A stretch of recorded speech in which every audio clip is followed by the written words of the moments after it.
of you guys met my dog, Dixie? She's an awesome dog. She travels with me a lot, and I love her to death. So if you haven't met her, she's around. So please introduce yourself and say hi. So I feel like until today I had broken a New York State law or maybe a Rochester City law because I had not yet had a garbage plate. Today I was taken on a lovely bike ride by Dad, Skins and Bruce, and we stopped at Dick and what? Bird. For a garbage plate with white hot. That was the thing. I needed to have white hot. And they were lovely. I had a great meal. Had I not known that it was edible, I probably would have thrown it. But it was a lovely meal and it was great. And I've had a wonderful time here in Rochester. I've been here since midday on Thursday, and I leave out tomorrow morning. But it's good to see so many of you here. For you nobles, kids here, it's awesome. I'm glad you're here. Thank you. And for you shrine ladies and masons who are not yet shriners, we're hoping that you will be very soon. And I hope that you're inspired, whether you join masonry or shrine or not, to become better people, just in general. Okay, so I want to share with you a little bit of some personal experiences with why I became a shriner. Because it's been an interesting journey for me. Very interesting journey. But I will say this, it has not been a negative one. I look at my life and realize that I have not had a bad day. Have not had a bad day. That probably flies in the face of a lot of people's opinions, a lot of people's expectations of how I perceive life. But I will assure you that I have not had a bad day. It is because of the people that were with me, the Shriners of North America, Shriners Hospitals for Children, my extremely supportive family and community and body of friends, and my new friends that I'm meeting here today. So, back you saw the video, so you know the whole story. I don't really need to go into too much detail. But in the Boston Hospital, which is, in my opinion, the finest hospital of our network, but the Boston Hospital is a very hospital. And I was taken there after my third day of being burned. Because a noble by the name of Joe Vita from Jerusalem, which is my home temple in New Orleans, Louisiana, approached my family and said, look, we heard your story. We have a hospital that can take care of your son absolutely free of charge. You need to get into Boston. We already have everything standing by and ready to go. All you have to do is consent and get the doctor to do the same. We'll have one right back up there, and we'll do our best to save his life. We don't think he has a shot. And I really didn't have a shot. I had already expired 3 times in the hospital that I was in. I had been clinically dead for 25 minutes. So my parents, having no hope on it really, saw this as maybe a possibility that their son might survive. So they accepted the generous offer, reluctantly a little. We flew up. Within 6 hours from there, yes, I was in Boston, at Logan Airport, where the ER team that would take care of me for the next several weeks met me, accompanied my family to the Triad Hospitals for Children, and began the process of working their miracle. Now, at that hospital, it didn't immediately change for the better. It actually changed for the worse. Now, I was so badly burned, over 80% of my body, 3rd and 4th degree burns. Just briefly, 3rd degree burns is where it burns through the muscle tissue. 4th degree burns is bone tissue. Generally, 4th degree burns will kill you. If not kill you, you will definitely lose limbs. Obviously, I've lost some fingers under my fist. I have no real hair. I haven't had hair since I was 2 years old, so I don't want to hear any bald complaints.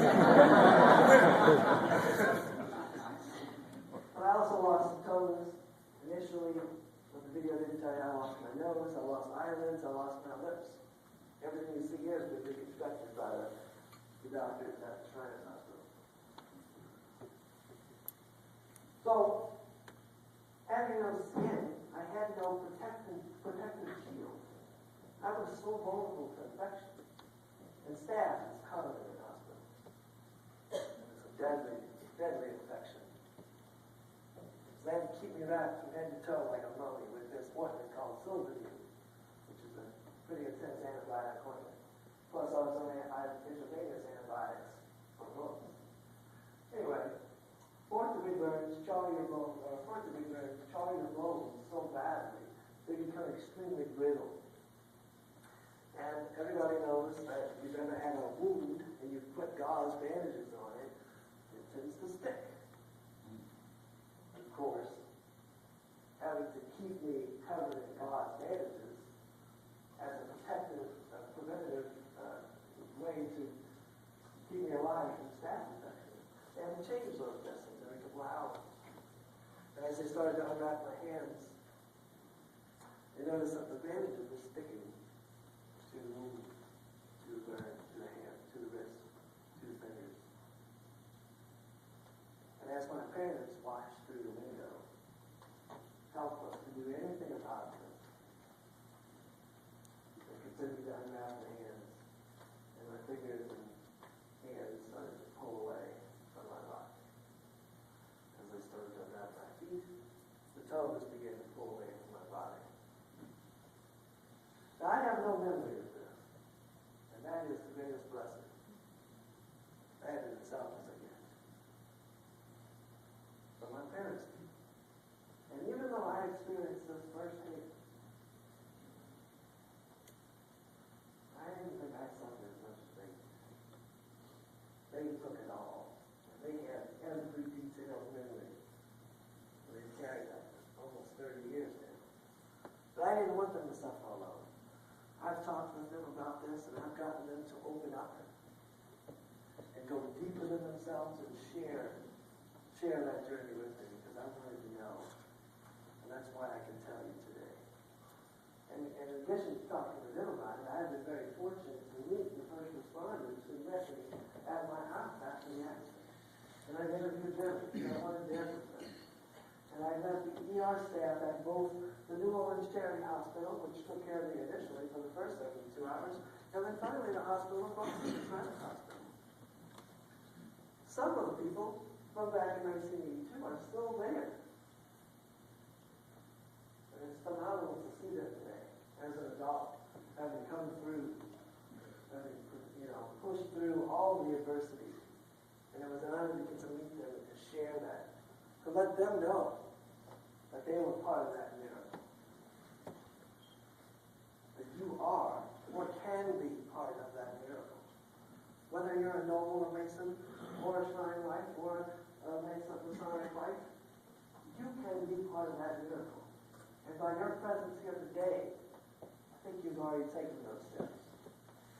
And that should be applauded. You guys are the miracle from the Shrine.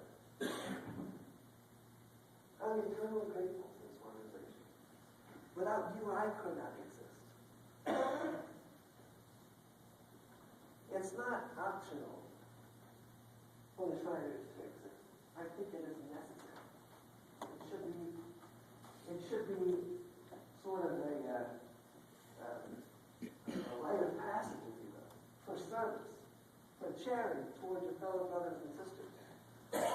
Because you know how expensive medical costs are. I've had 80 surgeries. What's the bill? We had to tally up that total. Post-op, pre-op, physical therapy, transportation costs. These are all covered by the Shrine. Could you imagine if my parents all of a sudden got a bill from us? They couldn't happen. They couldn't possibly pay that. We have the ability to continue this organization so that future generations of children with spinal cord injuries, carpal tunnel, severe conditions, and burns can continue to prosper, to have second chances, to have opportunities where our current healthcare system would prohibit them from having. We can create that opportunity by our continued work and our recommitment, or our first commitment to the Lord. Being supportive, getting out there, spreading the good news of the Shriners. Because it's really good news. For a family that has no hope, it's the best news.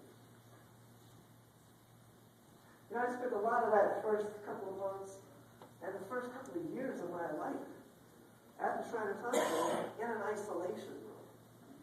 Because even though they had done all skin grafts and covered my body with my own skin, I was still very vulnerable to infection. And I needed to be isolated from the public, from the general ward. Because it's a children's hospital. And yes, there are a lot of sick kids on children's hospitals. Chickenpox is common colds, flu. These are common with children's hospitals. Any one of those could have killed me at any time. So I had to spend a lot of my life, young life, in isolation circumstances. And there was one nurse who went above and beyond. Her name was Helen. I can't remember her last name. She was at the Boston Hospital. And there were these little dark rooms. And as a 5 and 4-year-old kid, it's like a prison. Oh. But Helen would come in there even on her days off. I spent birthdays there. I spent Easters, Christmases, Thanksgivings. I spent a lot of holidays, a lot of time in her rooms. And she would visit me. And she'd bring me gifts. And she'd bring me little snacks and games. And she'd sit there. And she'd talk with me. And we'd play board games when my mother was not able to. That's the kind of treatment you get at a Shriners Hospital. You won't see that on the video, I don't think. I think in order to see that, you really got to get first-hand experience. I think all nobles should go to the hospital and see it, experience it firsthand, to get that complete understanding, to talk to the family, just to tour the hospital, to see that we are world-class institutions. This is not subpar treatment just because we put the free thing into it. A lot of folks think that it's subpar treatment. You don't have, we call it lagniappe down in Louisiana. You don't get something for nothing these days. Yes, you do. Writers do. And it's something that you could never imagine. And had they not gone those extra steps for me, had Helen not taken the time, her personal time, I guarantee you I wouldn't be standing here. But that's commonplace in our hospitals. You don't find that in hospital systems anywhere. At least not that I know. You know what else? I don't remember his last name or Bad's last name. Bob from Aleppo Shriners. Once again, Boston. Aleppo Shriners in Boston. He would come on Thursday nights. Because back in the early 80s, the Shriners Hospital in Boston, although today it is a phenomenally huge hospital, world-class state-of-the-art stuff, back in 1983 and 45, it didn't have a full child therapy. They didn't have a full teaching staff. They didn't have all the luxury things that they have today. So we depended on Shriners to come in and entertain us. And if it wasn't for Bob, I may have had a breakdown at times because it was so lonely in some of these hospitals. Bob would come whistling Danny Boy. And he was such a wonderful person, such a completely selfless individual.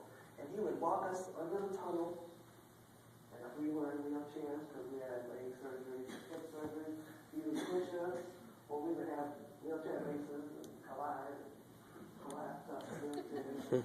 He would help us pick us back up. One kid I tried to go back into surgery. And he would take us under the tunnel to Massachusetts General Hospital, and because there was a little food court over there, and a gift shop. Every Thursday night, he'd buy us a little gift, and buy us some drink or food at the gift shop.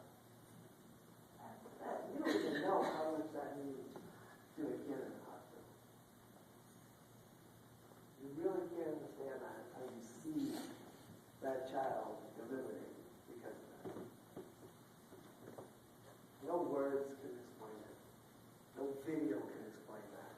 You have to experience that for yourself. And to be part of that, to be part of that gift, that service, elevates you to a level that you cannot achieve. Compassion, love, service for humanity. Service for those that cannot help themselves, that cannot afford to take care of themselves. That's like a huge gift that brings you back on levels you couldn't possibly know. Or maybe you do know, because you are doing that already. Well, I ask that for those of us who are, to recommit. For those that aren't, to think about that. To do a search. Find out, is this really what I want? Who am I? I have power in me to help someone have a life. I don't really have to do that one. But I'm part of a family. That's why I feel here. This is my family. You are my family. To be part of a family that will support you on your worst days and unify us, and to make us feel super strong, to make us feel powerful, and to really, really be the world's greatest philanthropist. Because we are. And we need people to know that. It's so important. You know, Walter Fleming and